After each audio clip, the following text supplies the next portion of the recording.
Teknik relaksasi. Relaksasi bertujuan untuk membantu siswa menumbuhkan tanggapan terhadap emosi yang bergejolak. Anak-anak, seperti halnya orang dewasa, akan merasa tegang jika menghadapi kejadian tertentu, seperti ketakutan, kemarahan, kegelisahan, kegembiraan, ataupun kesusahan. Sangat berguna jika mereka dapat belajar mengalihkan perasaan tadi dalam tubuh mereka, berbicara, dan melepaskan ketegangan yang mereka rasakan.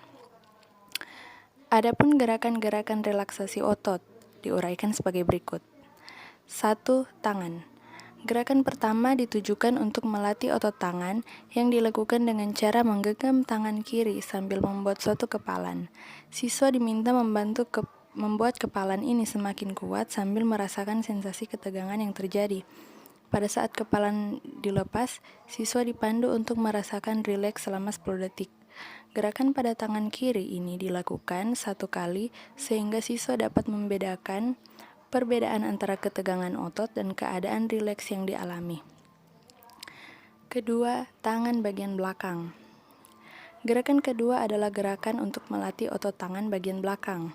Gerakan ini dilakukan dengan cara menekuk kedua lengan ke belakang pada pergelangan tangan sehingga otot-otot di tangan bagian belakang dan lengan bawah menegang, jari-jari menghadap ke langit-langit. Ketiga, bisep. Gerakan ketiga adalah untuk melatih otot-otot bisep. Otot bisep adalah otot besar yang terdapat di bagian atas pangkal lengan. Gerakan ini diawali dengan menggenggam kedua tangan sehingga menjadi kepalan, kemudian membawa kedua kepalan ke pundak sehingga otot-otot bisep akan menjadi tegang. Keempat, bahu. Gerakan keempat ditujukan untuk melatih otot-otot bahu. Relaksasi untuk mengendurkan bagian otot-otot bahu dapat dilakukan dengan cara mengangkat kedua bahu setinggi-tingginya, seakan-akan bahu akan dibawa hingga menyentuh kedua telinga. Fokus perhatian gerakan ini adalah kontras ketegangan yang terjadi di bahu, punggung atas, dan leher.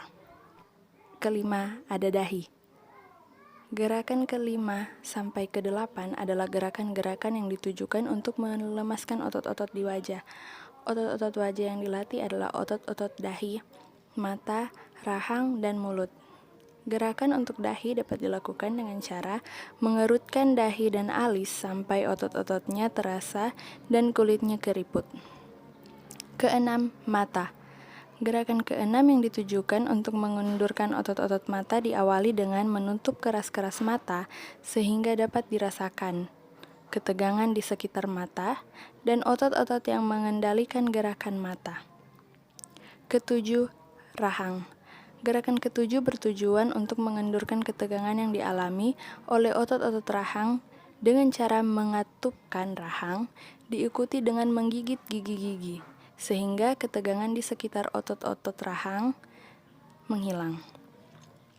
Kedelapan, mulut. Gerakan ke-8 ini dilakukan untuk mengendurkan otot-otot sekitar mulut. Bibir dimoncongkan sekuat-kuatnya sehingga akan dirasakan ketegangan di sekitar mulut. Kesembilan, leher bagian belakang. Gerakan ke-9 ditujukan untuk merilekskan otot-otot leher bagian belakang. Gerakan diawali dengan otot leher bagian belakang, baru kemudian otot leher bagian depan. Siswa dipandu meletakkan kepala sehingga dapat beristirahat.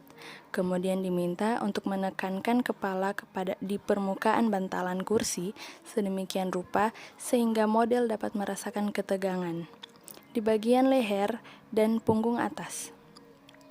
Ke-10, leher bagian depan. Gerakan ke-10 bertujuan untuk melatih otot leher bagian depan. Gerakan ini dilakukan dengan cara membawa kepala ke muka, kemudian model diminta untuk membenamkan dagu ke dadanya, sehingga dapat merasakan ketegangan di daerah leher bagian muka. Ke-11, punggung. Gerakan ke-11 bertujuan untuk melatih otot-otot punggung. Gerakan ini dapat dilakukan dengan cara mengangkat tubuh dari sandaran kursi, kemudian punggung dilengkungkan, lalu busungkan dada. Kondisi tegang dipertahankan selama 10 detik, kemudian rileks pada saat rileks. Letakkan tubuh kembali ke kursi sambil membiarkan otot-otot menjadi lemas. ke-12 dada. Gerakan berikutnya adalah gerakan 12 yang dilakukan untuk memaskan otot-otot dada. Pada gerakan ini, siswa diminta untuk menarik nafas panjang untuk mengisi paru-paru dengan udara sebanyak-banyaknya. Posisi ini ditahan selama 10 detik sambil merasakan ketegangan di bagian dada, kemudian turun ke perut. Pada saat ketegangan dilepas, siswa dapat bernafas normal dengan lega. Ke-13 perut. Setelah latihan otot-otot dada, gerakan ke-13 bertujuan untuk melatih otot-otot perut. Gerakan ini dilakukan dengan cara menarik kuat-kuat perut ke dalam, kemudian menahannya sampai perut menjadi kencang dan keras. Setelah 10 detik dilepaskan, kemudian diulang kembali seperti gerakan awal untuk perut ini. 14 paha. Gerakan ke-14 dan ke-15 adalah gerakan-gerakan untuk otot-otot kaki. Gerakan ini dilakukan secara berurutan. Gerakan 14 bertujuan untuk melatih otot-otot paha, dilakukan dengan cara meluruskan kedua belah telapak kaki sehingga otot paha terasa tegang. Gerakan ke-15 kaki. Gerakan 15 ini dilanjutkan dengan mengunci lutut sedemikian sehingga ketegangan pindah ke otot betis. Sebagaimana prosedur relaksasi otot, siswa harus menahan posisi tegang selama 10 detik, baru setelah itu melepaskannya. Kegiatan ini dilakukan secara bergantian kaki kanan dan kaki kiri.